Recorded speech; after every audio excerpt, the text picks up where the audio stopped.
ये कक्षा 8 अतीत से वर्तमान का अध्याय 1 कब, कहाँ और कैसे का आज हम लोग इसका क्वेश्चन आंसर करेंगे।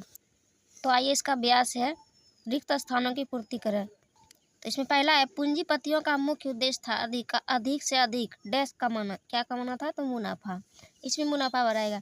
ख नंबर है 15वीं शताब्दी में एक नए आंदोलन की शुरुआत हुई जिसे डैश कहते हैं। तो इसे क्या कहते हैं? पुनर्जागरण कहते हैं। इसमें पुनर्जागरण बढ़ाएगा। ख नंबर है मशीनों से वस्तुओं का उत्पादन की प्रक्रिया को डैश क्रांति कहते हैं। इसमें औद्योगिक बढ़ाएगा। क्या होगा? औद्योगिक क्रांति कहते हैं। ग नंबर है डैश में सरकारी दस्तावेज को सुरक्षित रखा जाता था। कहाँ रखा जाता था? तो अभिलेखागारों में। ग नंबर है समय के साथ देश और राज्य की डैश सीमाओं में परिवर्तन होते रहते हैं। तो ये क्या होता है? भौगोलिक भराएगा इसमें। अब आइए सही गलत है, इसमें सही और गलत को बताइए। फर्स्ट नंबर है वैज्ञानिक पद्धति का अर्थ है प्रश्न प्रस्तुत कर प्रयोग द्वारा ज्ञान प्राप्त करना। तो ये कथन इसमें आप इसको पूरा पढ़ेंगे तो ये आपको मिलेगा वहाँ, ये सही है। ख नंबर है अंग्रेज इतिहासकार जेम्स मिल का भारतीय इतिहास को धर्म के आधार पर बांटना उचित था। तो ये उचित नहीं था। तो ये कथन क्या हो जाएगा? गलत हो जाएगा। ग नंबर है अमेरिकी स्वतंत्रता संग्राम के बाद वहाँ के लोगों ने गणतंत्र प्रणाली की शुरुआत नहीं की। तो ये बात बिल्कुल सही है। क नंबर है ऐतिहासिक स्रोतों से आम आदमी के बारे में भी जानकारी मिलती है। तो ये क्या बात है? गलत है। ग नंबर आज़ादी से पहले हमारे देश की जो भौगोलिक सीमा थी आज़ादी के बाद भी वही रह गई है। नहीं, ये बात बिल्कुल गलत है। नेक्स्ट है आइए विचार करें। इसका क्वेश्चन फर्स्ट है मध्यकाल और आधुनिक काल के ऐतिहासिक स्रोतों में आप क्या फर्क पाते हैं? उदाहरण सहित लिखिए।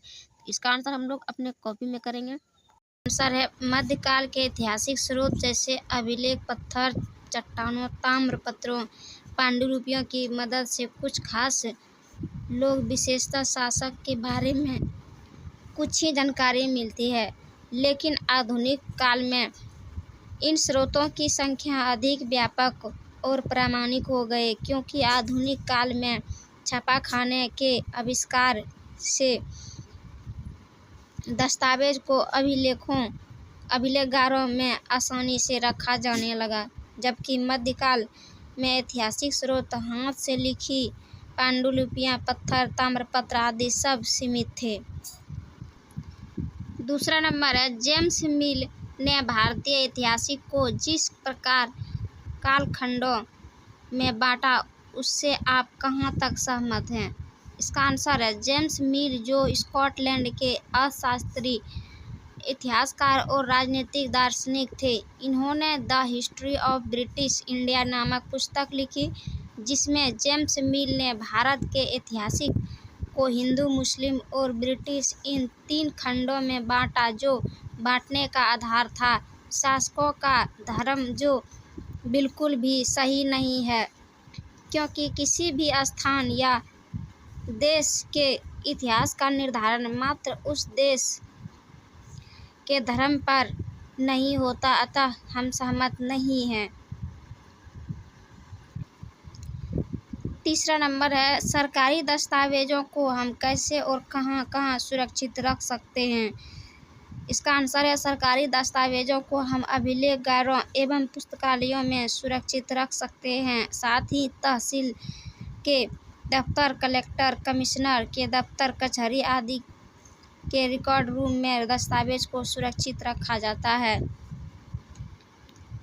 4 नंबर क्वेश्चन है यूरोप में हुए परिवर्तन किस प्रकार आधुनिक काल के निर्माण में सहायक हुआ?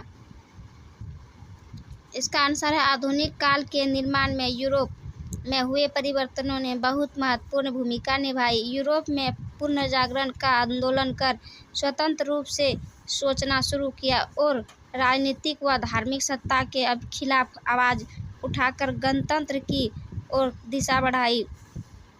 इसका असर विश्व के अन्य भागों में भी हुई, जिसके कारण आधुनिक युग के कई देश में गणतांत्रिक सरकार की स्थापना संभव हुई। साथ ही यूरोप में शुरू हुई औद्योगिक क्रांति का असर पूरे विश्व पर पड़ा। लगभग हर देश जिससे प्रभावित हुआ, जिससे शहरों की संख्या बढ़ने लगी और और मशीनों पर और उनसे बने सामानों पर लगे लोग निर्भर होने लगे। इन यूरोपीय घटनाओं ने आधुनिकीकरण की प्रगति शक्ति का दुनिया का निर्माण में महत्वपूर्ण भूमिका निभाई।